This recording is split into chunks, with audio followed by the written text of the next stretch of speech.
सत साहेब साहेब गुरु तेरा ही आसरा। प्यारे ज्ञानी पुरुषों, आज मकर संक्रांति के शुभ अवसर पर आप सभी को हार्दिक शुभकामनाओं के साथ शुभ संदेश। परमपिता परमात्मा रहमत बरसाएगा और ये साल आपका अच्छा आएगा। जब धर्म और अधर्म की बात आती है तो धर्म उदय हो चुका है। हर जगह शांति का संदेश मिलेगा, हर जगह परिवर्तन होएगा। ये आज की मकर संक्रांति हमें संदेश दे रही है। तो प्यारे ज्ञानी पुरुषों, ये संक्रांति का मतलब क्या होता है, इसके बारे में भी हमें समझना है। संक्रांति का मतलब ये होता है, थोड़ा सा इस पर प्रकाश डालिए कि ये ब्रह्मांड का चक्कर है। यहाँ पर सूर्य है ये, और ये धरती है, ये सूर्य के चारों तरफ घूम रही है। और यहाँ पर काल्पनिक पत्थर लगे हुए हैं, यानी कल्पना के द्वारा 12 पत्थर बनाए गए हैं, जिनको हम 12 राशियाँ कहते हैं। तो आज सूर्य मकर राशि में, कहने का भावार्थ है आज पहले दक्षिण में था सूर्य और आज उत्तर की ओर बढ़ा है, यानी मकर राशि है उसकी ओर जा रहा है। तो इसलिए मेरे प्यारे ज्ञानी पुरुषों, अगर ये बात आपको समझ आई है तो आज सूर्य जो परिवर्तन कर रहा है, तो मकर राशि का यानी मकर संक्रांति हमारे देश के लिए सबसे बड़ा प्रभाव डालती है। यह हमें बताती है कि आने वाला समय कैसा होगा, बरसात कैसी होगी, फसलें कैसी होगी, भाव कैसे होंगे। तो आइए चलो, ये मकर संक्रांति को आपको हार्दिक शुभकामनाएं। अभी आपने कल की क्लास में जो सुना था जीव और आत्मा के बारे में, तो आज हम जानेंगे जीव और आत्मा में अंधेरा कौन है, क्या है अंधेरा, कौन से में है, और अंधेरा हटे कैसे। इसके बारे में अगर हमें समझ आ जाता है तो हमें आगे चलने का रास्ता मिल जाएगा। आप ज़रा जानें इसके बारे में कि अंधेरा कैसे है और कैसे है। तो एक हमारे परम शिष्य वीरपाल सिंह दिल्ली ने एक प्रश्न किया कल। उन्होंने कहा कि आप ज़रा जीव के बारे में और बताइए कि जीव है क्या, इसकी उत्पत्ति कैसे होती है, जीव किसे कहते हैं, जीव क्या होता है, क्या है इसका। तो आइए आज थोड़ा सा प्रकाश डालते हैं इसके ऊपर कि जीव और आत्मा का सुना है हमने, पिछली क्लासों में भी आपको बताया गया है इसके बारे में, लेकिन आज आपको थोड़ा गहराई से बताना चाहूँगा। ये है हमारा जीव और ये है आत्मा। अब जीव और आत्मा में अंधेरा किसके है।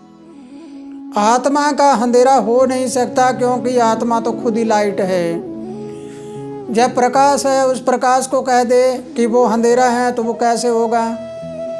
साबुन है, साबुन को कह दे कि साबुन मैला हो गया, साबुन तो खुद मैल काट होता है, उसका मैला क्या होगा।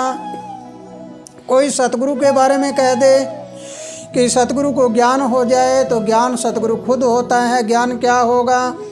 तो इसलिए हमें जानना है, कल वाली क्लास में आपको बताया कान हमारे अंधेरे में सुन सकते हैं, दिमाग हमारा अंधेरे में काम कर सकता है, लेकिन आँखें हैं ये बिना प्रकाश के काम नहीं करती। तो जरा आँखें हैं किसके, ये आत्मा के हैं या जीव के, ये हमें समझना होगा। जीव बना कैसे, ये प्रश्न है। इस प्रश्न का उत्तर जानिए कि जैसे ये रेडियो है, इस रेडियो में ये स्टेशन लगे हुए हैं, ये रेडियो की गैंग है, इसका नाम गैंग होता है। और ये है क्वाइल, इस क्वाइल के ऊपर तार लपेटे जाते हैं और यहाँ पर इसको सेट किया जाता है। और इस रेडियो के अंदर ये स्टेशन पकड़ने वाली चीज़ होती है। उसके बाद में ये होते हैं ट्रांजिस्टर, 2 ट्रांजिस्टर होते हैं इसमें,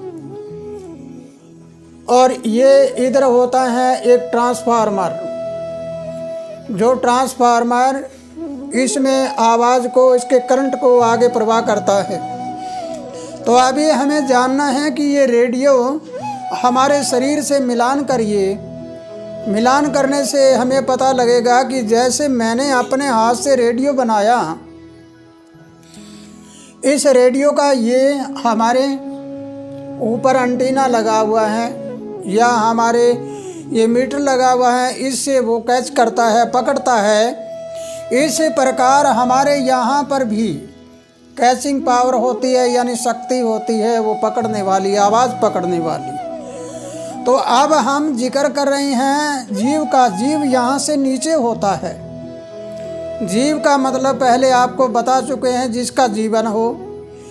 जीवन का मतलब जैसे रेडियो का जीवन है, ये कितने समय का चलेगा, कितने समय तक चलेगा निर्धारित है। गैंग खराब हो जाए, कॉइल खराब हो जाए, ट्रांजिस्टर खराब हो जाए, IF खराब हो जाए, उसको बदला जा सकता है, लेकिन उसके बाद में धीरे धीरे करते करते ये समाप्त हो जाता है। अब बचा कौन? जो इसमें आवाज़ आती है, वो आवाज़ तो आती है, लेकिन ये हमारा ट्रांजिस्टर है, ये ट्रांजिस्टर समाप्त हो चुका है। इस प्रकार इंसान का शरीर है, ये एक जीव का रहने का ठिकाना है। कहने का भावार्थ ये हमारे रेडियो की तरह है। और तरंगें जो होती हैं, जो तरंगें आती है, वो हमारी आत्मा है। ये जीव है, ये जड़ है, और जीव है ये धरती है। धरती हमारा शरीर है, और इस धरती में अनेक प्रकार का मिश्रण है, अनेक मिश्रण। ये आपने समझा होगा कि धरती है, इसमें मिश्रण होता है। तो ये शरीर हमारा 5 तत्वों का बना हुआ है।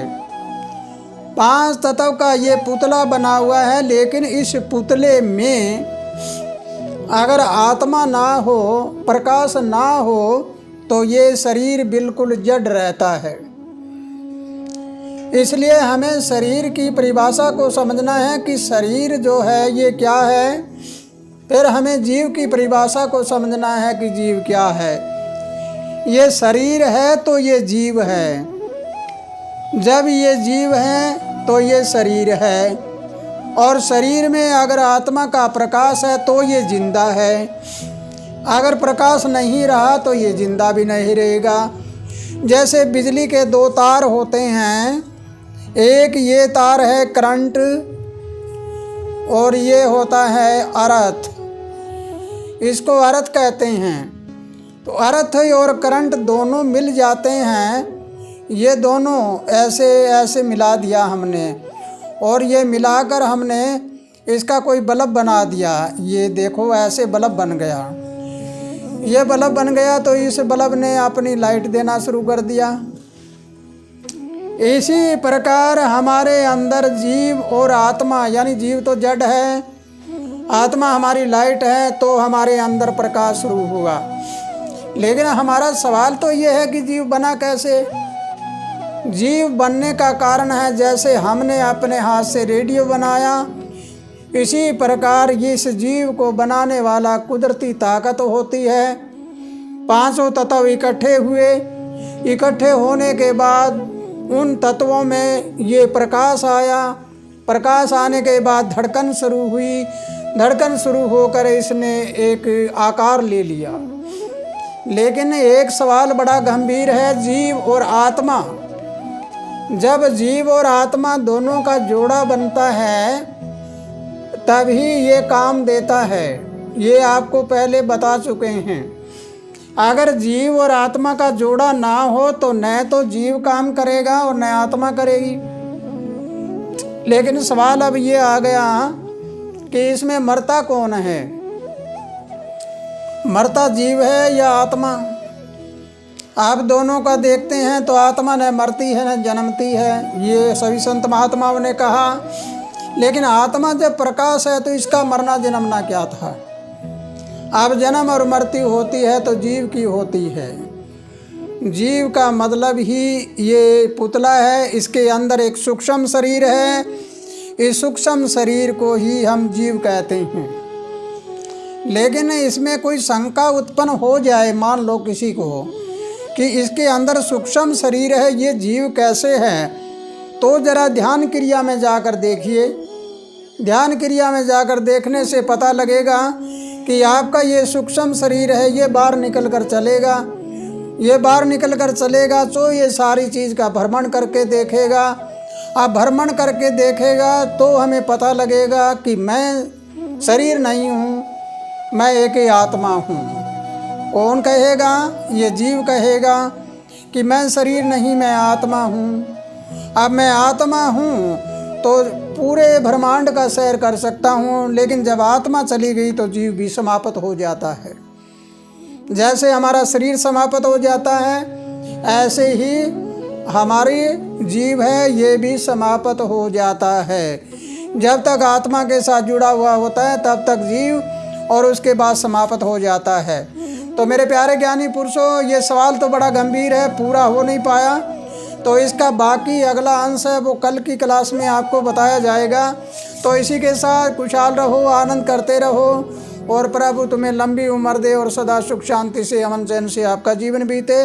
सत साहिब। साहिब गुरु तेरा ही